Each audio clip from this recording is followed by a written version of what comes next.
The elders warned, never corner a human. The Empire learned.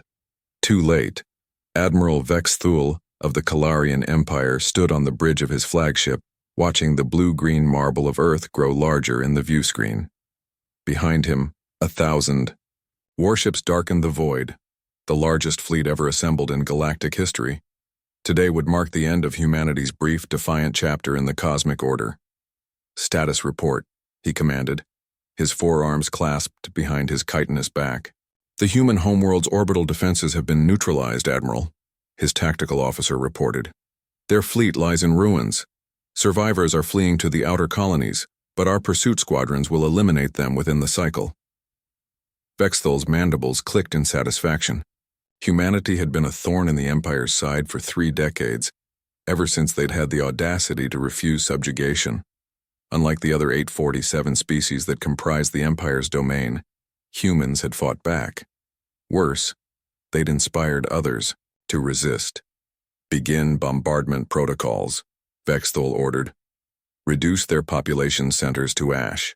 Leave enough survivors to serve as a reminder to the galaxy of what happens when one defies the Empire." As the first energy lances began carving molten scars across Earth's surface, Vexthal recalled his grandfather's words from long ago. The old Kalarian had served in the early expansion fleets and claimed to have encountered humans during first contact negotiations.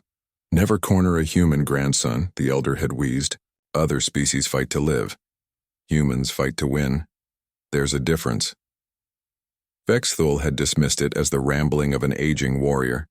Humans were weak. No natural armor, no claws, no enhanced senses. They lived barely a century and required constant sustenance. How could such fragile creatures pose any real threat? The bombardment continued for 6 hours. Cities vanished in nuclear fire.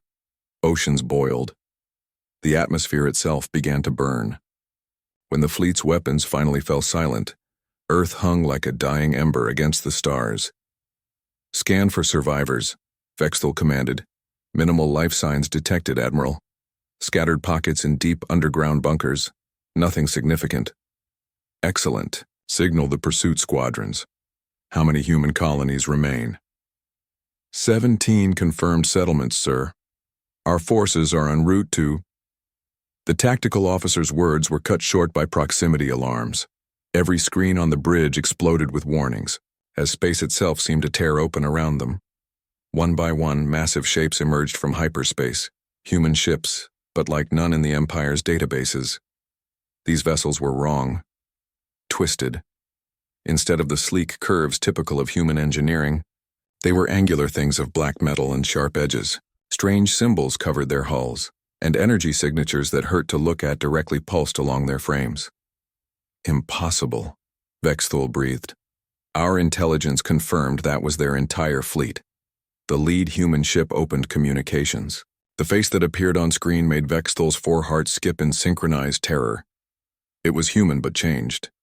The eyes held a cold fire that seemed to burn through the view screen itself. When she spoke, her voice carried the weight of extinction.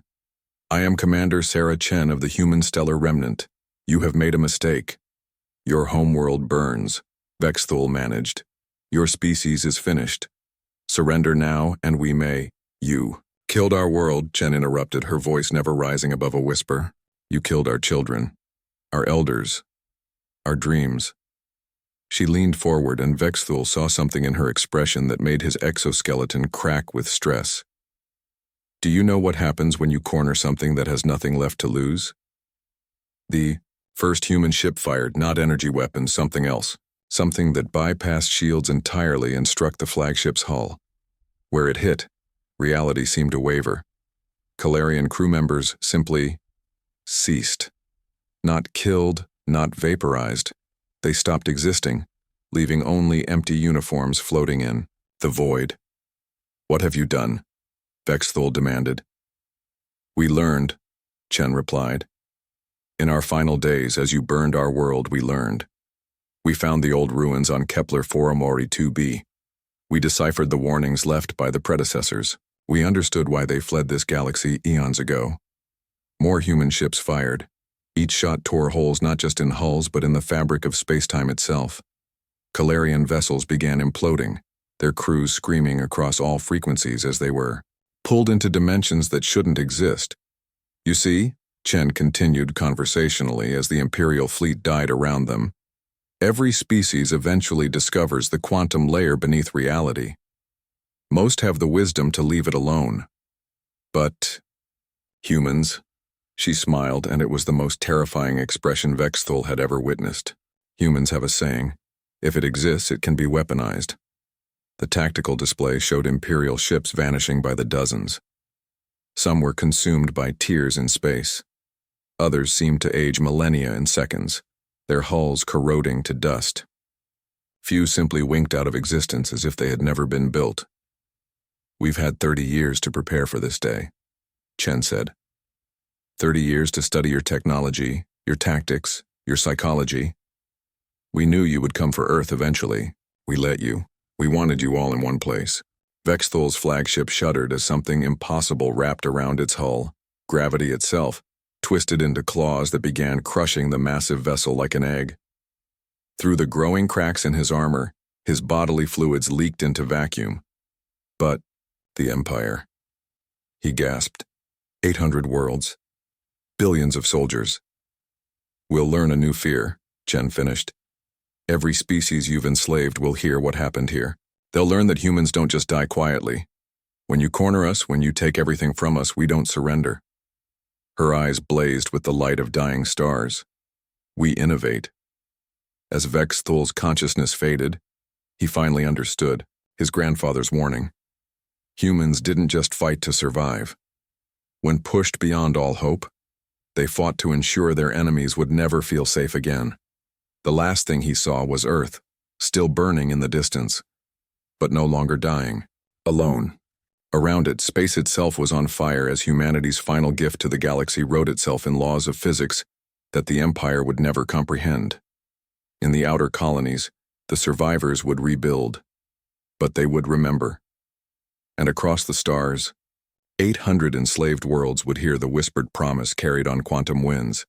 When you corner a human, you don't defeat them. You teach them that mercy is a luxury they can no longer afford. The Empire had learned too late. But the lesson would echo through the galaxy for 1,000 years.